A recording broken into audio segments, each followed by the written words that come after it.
We now know more about just what happened inside this Madisonville apartment building more than a year ago, leading to firefighter Daryl Gordon's death.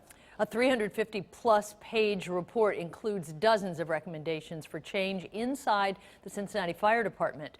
9 on your side I-Team investigator Hillary Lake has been digging into those changes, but we begin with Tom McKee, who went through the report and has new information on Daryl Gordon's death. Tom?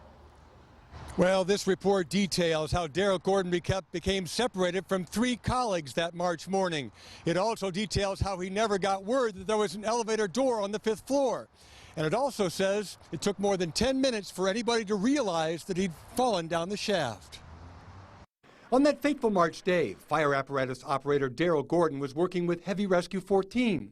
District Chief Greg Potter says Gordon was with 3 firefighters who normally worked together. We all try to stay together, but when you get into smoky conditions, and especially there, they probably let their guard down a little bit. The fire's out. They weren't really thinking there was a high level of danger where they were going. 6:05 a.m. They enter the building. 3 of the crew members turn on their air bottles.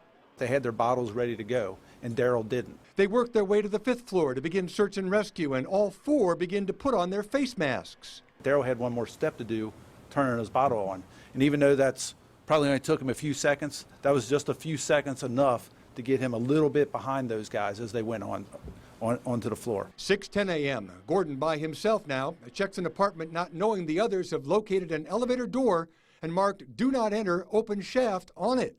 Daryl missed the communication when they found the door, and when he tried to catch up back to him, he found that door and it opened and he accidentally fell in. It's now 6:12. Nobody knows Gordon's missing. The Mayday call goes out 10 minutes later. Minute.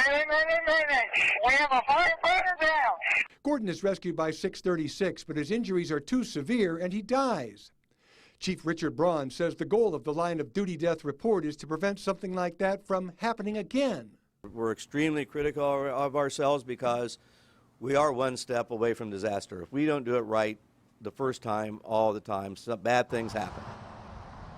And that is very true what happened to Daryl Gordon. Now, the report has 44 recommendations for change. Most have already been implemented. It's the department's way of making sure their colleague is never forgotten. Tom McKee, 9 on your side, live at the Cincinnati Firefighter Memorial downtown.